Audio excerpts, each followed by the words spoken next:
Kamu mau mulai upgrade diri, tapi bingung mulai dari mana? Simak video ini karena kita akan bongkar 10 cara untuk upgrade diri di zaman sekarang era informasi. Oke, check it out.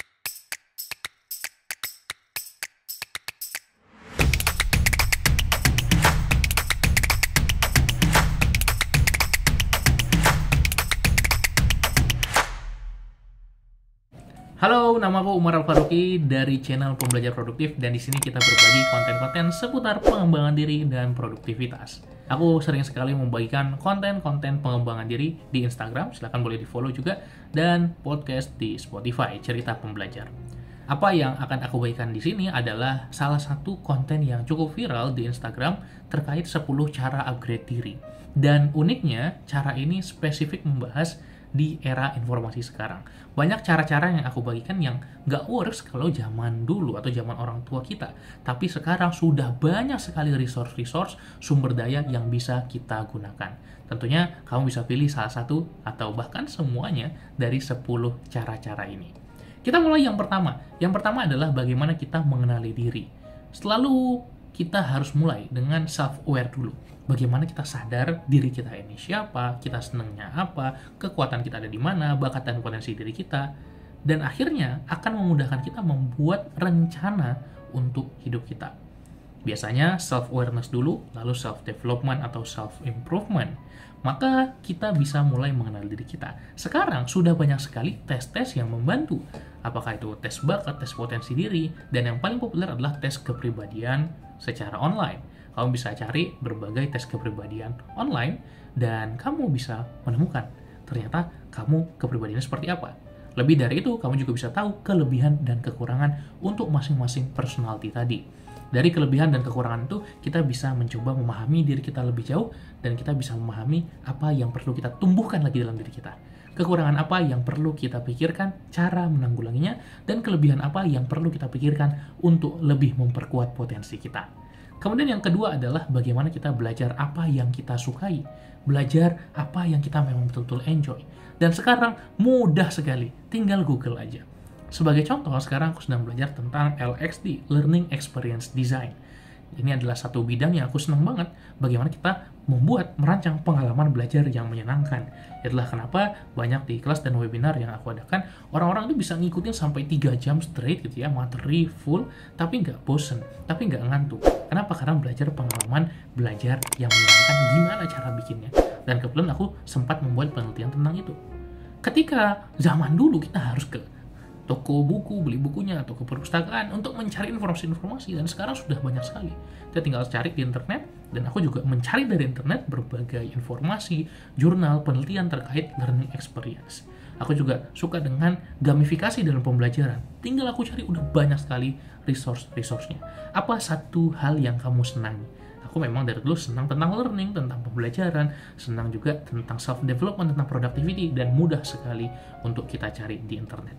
Apa yang kamu enjoy? Silahkan mulai cari dari sekarang.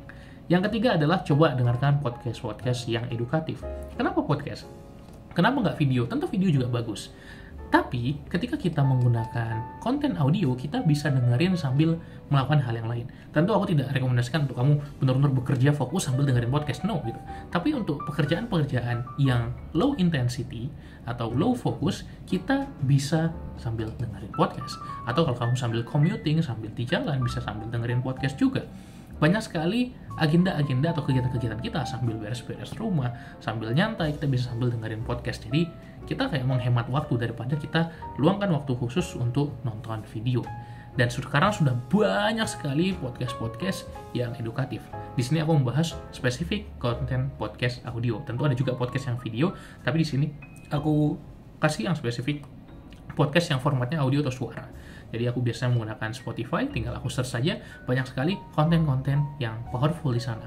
Sebagai contoh, ada satu podcast yang sering aku dengarkan, yaitu Selling with Love, adalah podcast yang mempelajari tentang sales, dan aku belajar banyak dari sana. Aku tidak pernah belajar satupun terkait penjualan atau sales lewat belajar lewat buku atau video, jarang sekali gitu.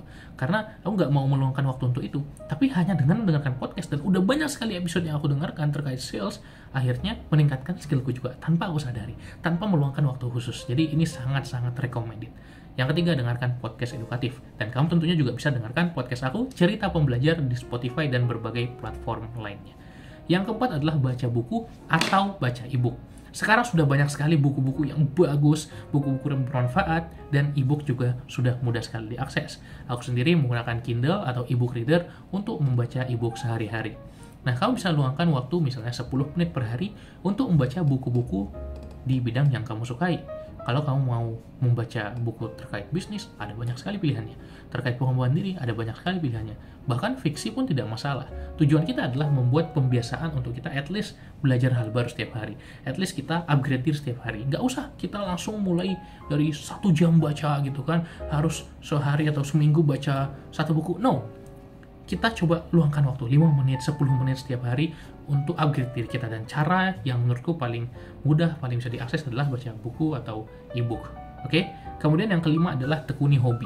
Nah, sekarang sudah banyak sekali orang-orang yang sharing tentang hobinya dan mengajarkan untuk hobi-hobi tertentu di YouTube, di Google, dan banyak sekali ya. Tapi aku sangat merekomendasikan YouTube untuk konteks nomor 5 ini, tekuni hobi.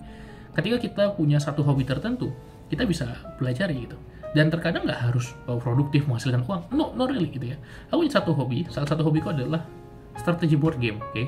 Strategi board game tuh ya kayak catur gitu kan, dan aku seneng banget main catur, bahkan dari SD main catur.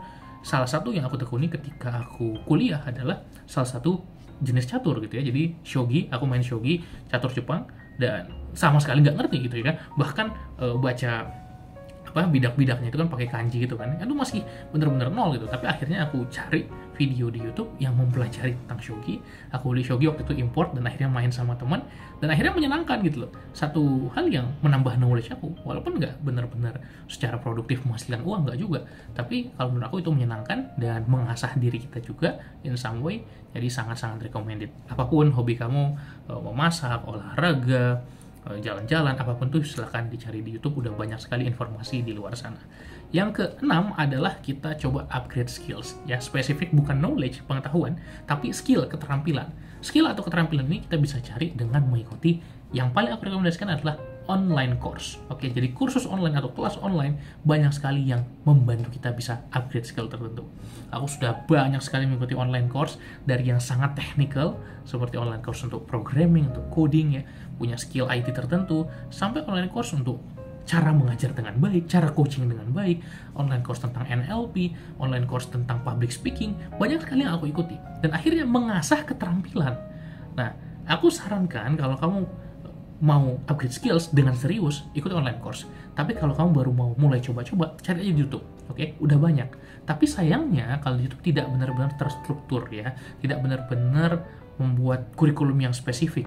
Dan kalau online course, kita dibimbing oleh satu instructor tertentu dengan satu kurikulum yang spesifik, dan itu bisa membantu kita lebih mudah upgrade skill. Oke, tapi it's your preference gitu ya. Jadi kalau baru mau mulai, silahkan cari di YouTube. Tapi kalau kamu mau serius mengembangkan skill, cari kursus online atau online course. Kemudian lanjut ke yang nomor 7, cari teman produktif, cari grup support system, cari teman-teman yang bisa saling dukung. Itulah kenapa aku membangun komunitas Sobat Pembelajar Telegram. Kita juga udah rame di sana. Silakan kamu bisa join dengan klik link yang di deskripsi. Di situ kita sama-sama support, sama-sama belajar bareng, sama-sama berusaha untuk lebih produktif, sama-sama upgrade diri, sama-sama meningkatkan kapabilitas dan kemampuan diri, dan akhirnya kita bisa punya lingkungan yang suportif, yang gak toksik. Jadi silahkan cari grup support system kamu, apakah grup kecil atau komunitas besar, it's up to you. Kemudian yang ke-8 adalah kurangi penggunaan sosial media. Sudah banyak sekali orang yang adiksi ya, atau ketergantungan dengan handphone kita, sosial media.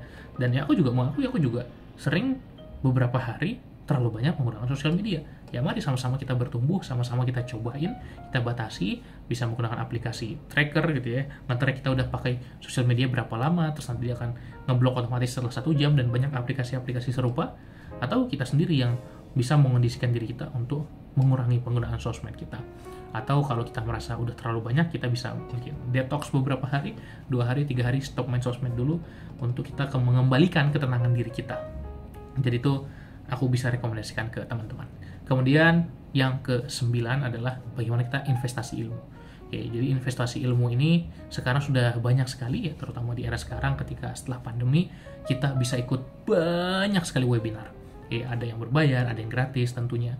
Silahkan kamu bisa cari apa ilmu yang kamu tertarik.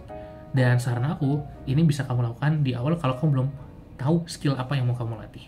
Jadi kamu cari dulu ketertarikan kamu, minat kamu di mana, ikuti dulu webinarnya, paham skill-skillnya, baru ikut online course. Jadi saran aku, cari dulu webinar yang terkait, kalau bisa gratis lebih bagus. Kemudian ketika kita belajar di sana, oh kita udah dapat gambarannya atau dasarnya. Karena webinar biasanya tidak mungkin sekomplit online course ya. Tapi di situ kita udah dapat gambaran dasarnya. Kalau kita nggak tertarik, cari webinar yang lain. Kalau tertarik, kita cari online course yang berkaitan dengan skill spesifik tadi. Jadi kalau ada webinar, ikutin aja. Harus kita mau upgrade diri, harus kita mau investasi ke dalam diri kita sendiri. Dan investasi ke diri kita sendiri bukan hanya masalah uang, tapi juga masalah waktu, masalah energi, masalah perhatian, masalah fokus yang perlu kita berikan untuk kita bisa develop ourselves. Oke, dan terakhir yang ke-10 adalah cari mentor.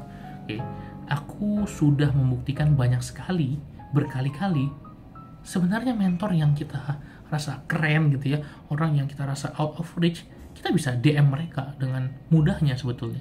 Jadi kita cari mentor yang kita harapkan dia bisa jadi mentor kita, dia bisa jadi coach kita, dia bisa ngebantu kita, dan kita bisa DM aja dan kita ajak diskusi, kita ajak ngobrol. Sebagian besar mau diajak ngobrol, tapi mungkin memang mereka sibuk. Jadi jangan berharap setiap orang yang kita DM akan balas. Tapi kalau kita DM 10 orang calon-calon mentor kita, masa nggak ada sih yang balas? Pasti adalah 1 atau 2 orang. Dan kita harus bisa membangun hubungan yang menyenangkan. Nggak bisa Pak, saya mau Anda jadi mentor saya. Nggak seperti itu gitu. Tapi benar-benar kita coba belajar dulu, ikuti webinar dia atau kelas-kelas dia, dan akhirnya kita bisa punya mentor-mentor dari sana. Sekarang aku punya beberapa mentor dan hampir semua itu aku dapatkan dari sosial media. Dari ketemu lewat sosial media, aku reach mereka, aku ajak diskusi, aku ajak ngobrol, dan sampai sekarang masih membangun hubungan yang baik. Dan mereka memberikan banyak sekali insight-insight untuk pengembangan diri aku sendiri, terutama pengembangan dalam karir. Oke, jadi itu yang bisa aku rekomendasikan buat teman-teman semua. Tadi ada 10 hal yang bisa kamu lakukan sekarang juga di tahun ini. Silahkan pilih salah satu dari 10 hal tadi.